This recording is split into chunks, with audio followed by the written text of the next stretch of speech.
Tú eres un alumno que llega y se sienta y escucha y apunta y estudia y se aprende de memoria, pues eres un alumno nada más. Pero cuando todo eso que escuchas y aprendes y conoces, lo haces, entonces te conviertes en un discípulo. Y el Señor le dice a sus discípulos: a ustedes les es dado saber los misterios del reino de los cielos. Si tú quieres que el Señor te revele todos los misterios de su palabra, que el Señor te muestre de qué manera vas a usar correctamente los dones que Él ha puesto en ti para su servicio, si tú quieres que todo eso suceda, tienes que convertirte en un discípulo, en un seguidor, en un discípulo que no le va a importar, como no le importó a los discípulos del Señor, andar con Él caminando largas distancias, tal vez soportar lluvias, calores, fríos, dormir en cuevas, en el piso, no sé, muchas cosas. Imagínate todo lo que pudieron haber pasado. Y cuando a nosotros simplemente la incomodidad de levantarnos temprano el domingo, porque es el único día que descansamos, nos impide seguir ese camino y nos impide seguir de manera de discípulo a Jesús.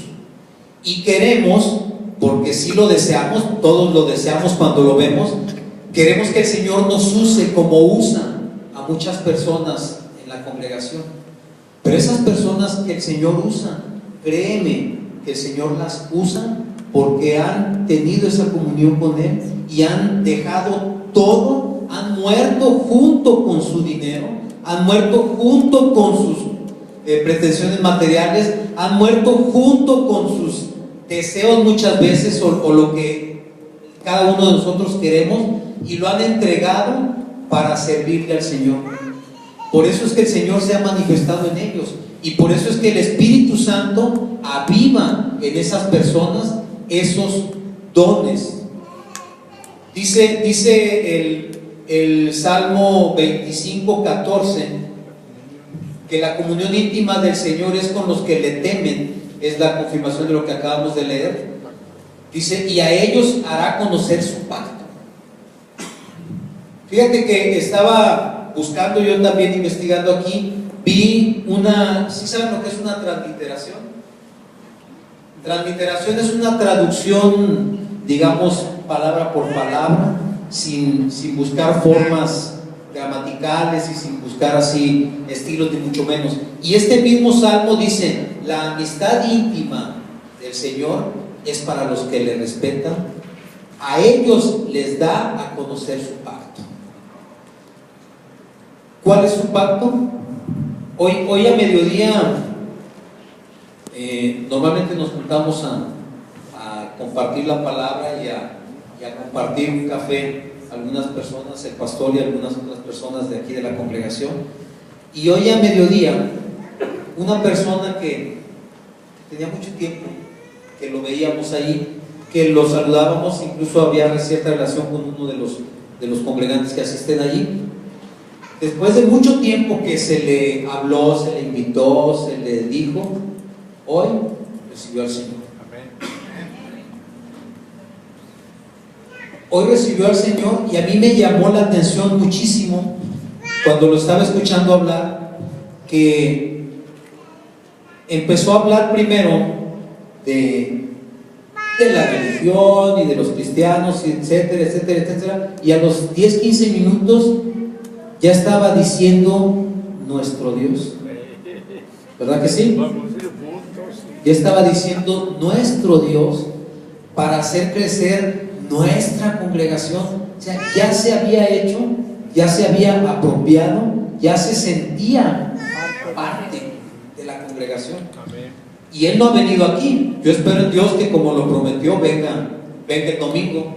Pero me llamó mucho la atención eso, porque cuando tú observas, te puedes dar cuenta de cómo Dios trabaja en su tiempo y de la manera que tú menos te lo esperas. Yo llegué, lo vi en la mesa y yo no esperaba verlo ahí. Muchas veces lo vi, lo saludé Cuando recibió al Señor y cuando empezó a platicar después, dije yo, wow, wow, qué manera tan hermosa tienes tú de trabajar. Los dones que estaban, no quiero decir dormidos, porque no es que estén dormidos, los dones de algún hermano de los que están en la mesa, en ese momento el Señor los movió para llevar a sus pies a esta persona. ¿Por qué los movió? Porque esa persona, piénsalo como quieras o llámale como quieras, esa persona en ese momento se puso en sintonía con el Señor y se dejó usar por Él. No era Él quien estaba hablando, no era Él quien estaba haciendo la invitación a recibir al Señor, era el Señor mismo quien a través de Él estaba hablándole a esa otra persona. ¿Por qué? Porque ya era su tiempo. Pero cuando tú te detienes a hacer lo que el Señor quiere que hagas, estás frenando en ti el trabajo del Espíritu Santo. Y quiero decir que lo estás frenando no porque el Espíritu Santo no lo pueda hacer, claro que lo puede hacer. El Espíritu Santo es Dios y lo puede hacer, pero Dios quiere que tú voluntariamente le permitas utilizar. De manera que, si de las personas que se van a bautizar ahora, cuando tú has decidido dar este paso de fe, estás dando un paso hacia el discipulado, hacia ser un discípulo. Pero ese paso no queda nada más allí. Yo les he invitado y no me canso de hacerlo cada vez que puedo. Dense el tiempo, decídanse a levantarse una hora más temprano el domingo y vengan, inscríbanse en algún discipulado. No se imaginan todo lo que se aprende y se crece en los discipulados. Quienes los han tomado lo saben, y quienes los hemos tomado, cuando llegue el tiempo que se va a terminar, no queremos que se termine. Es tan hermoso y es tan maravilloso lo que sucede allí que uno no quiere que se termine. Pero también tenemos que entender que los discipulados son pasos que vamos dando precisamente buscando ser esos discípulos que el Señor quiere que seamos, para que cuando el Señor te mande, así como mandó a Felipe, a Pedro y a Juan a Samaria era una tierra idólatra, era una tierra, aunque es parte del pueblo de Israel, era una tierra donde se adoraban otros dioses, donde la gente vivía engañada por personas como este Simón, donde la gente creía que estaba adorando al Dios verdadero, y no era cierto, no era verdad. A ese mundo, a esa ciudad, a esa población de donde tú y yo fuimos sacados algún día, de donde fuimos rescatados nosotros mismos, gracias a un Felipe, a un Pedro, a un Juan que se acercó a nosotros y nos invitó a conocer del Señor y nos invitó a creer en Él. Y como dice la palabra, en cuanto creímos, nos bautizamos. Si no te has bautizado, pues te invito a que lo hagas, porque es una confirmación de que le estás creyendo al Señor. Pero entiéndelo, para que los dones que el Señor ha puesto en ti, porque todos tenemos dones. Tú vienes y se acercas a orar, perdona, que oren por ti, y ¿sabes qué? ¿Cuántas veces, y te lo quiero preguntar, cuántas veces has estado en tu casa o en casa de un amigo y hay alguien enfermo, hay alguien con una necesidad y te ha dado miedo orar por él? No te has atrevido. ¿Por qué no te has atrevido? Si la palabra dice que las señales nos siguen a los que creemos, Y dice que nosotros hablemos de poner las manos sobre los enfermos y sanarán. O sea, no eres tú, es Dios quien actúa a través de ti. Pero para que esto suceda, tienes que doblar ese miedo, tienes que entregar ese temor, tienes que entregar esa soberbia y permitirle al Señor que Él hable a través de ti y sane a esa persona usándote a ti. Pero eso, para que suceda, tienes tú que saber que estás en comunión con el Señor. Voy a terminar. ¿Hoy viene el tiempo o ya me tardé? Ya te pasaste. ¿Ya? Ok, voy a terminar con Marcos 14:38. ¿Lo ponemos, por favor? En Marcos 14:38 nos dice el Señor: velad y orad para que no entréis en tentación. El espíritu a la verdad está dispuesto, pero la carne es débil. El Espíritu Santo, el Espíritu de Dios que está en tu corazón, siempre está dispuesto a la verdad. ¿Qué quiere decir estar dispuesto a la verdad? Que siempre está presto, siempre está hambriento, siempre está necesitado de la verdad. ¿Cuál es la verdad? Jesucristo. Jesucristo dijo: yo soy el camino, la verdad y la vida.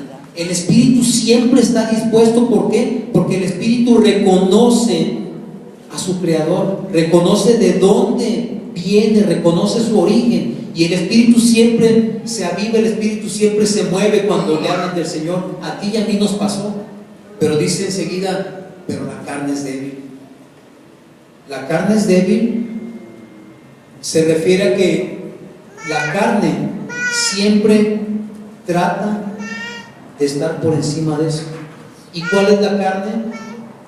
Esa flojera, ese temor, esa indecisión, esa falta de ¿cómo se dice? Esa falta de pasión, esa falta de fe, porque no estás creyendo, porque la carne te dice: no puedes, tú no puedes, y te quedas callado. Pero yo te aseguro que cuando se te presente la situación y ores por esa persona y le des, así como Pedro le dio al limosnero también, que nos hablaba el pastor el domingo, que le dijo: no tengo oro ni plata que darte, pero lo que tengo, ¿qué le dijo? Eso te doy. ¿Qué es lo que tenía? El Espíritu Santo, el poder del Espíritu Santo, el poder de Jesús actuando a través de él. Eso es lo que tú le vas a dar a esa persona. Le vas a dar lo que tienes, lo que a ti te fue dado de gracia, eso mismo vas a dar de gracia. Y cuando esa persona sane, y cuando esa persona se levante, porque también hace un par de días tuvimos una experiencia, el pastor y su servidor, con un enfermo que fuimos a ver un hospital. Una persona que decía: es que no sabemos si oye, no sabemos si escucha, estaba en terapia intensiva. Cuando empezamos a orar y empezó a escuchar la palabra, nos dimos cuenta que su espíritu escuchaba perfectamente lo que le estábamos declarando. Le estábamos declarando Isaías 53. Y cuando estábamos leyéndolo, el pastor no me va a dejar mentir, esa persona, ¿cómo se llama esa cosa que les ponen aquí? Traqueotomía o algo así se llama, ¿no? Sí. Queriendo hablar, queriendo moverse, levantarse. En ese momento tú te das cuenta que el Espíritu está dispuesto siempre a recibir la verdad. Amén. Habla, no te quedes callado. No te quedes callado, porque no solamente los que están aquí al frente pueden orar, no solamente los que están aquí al frente pueden ser usados. Tú estás dentro del plan del Señor para ser utilizado por Él en su propósito. Hazlo, no te detengas, no tengas miedo, da los pasos y vas a ver que pronto te vas a encontrar caminando como Pedro, como Felipe y como Juan, predicando el evangelio de la salvación, el evangelio de vida eterna. El grupo de alabanza puede pasar, por favor. Amén.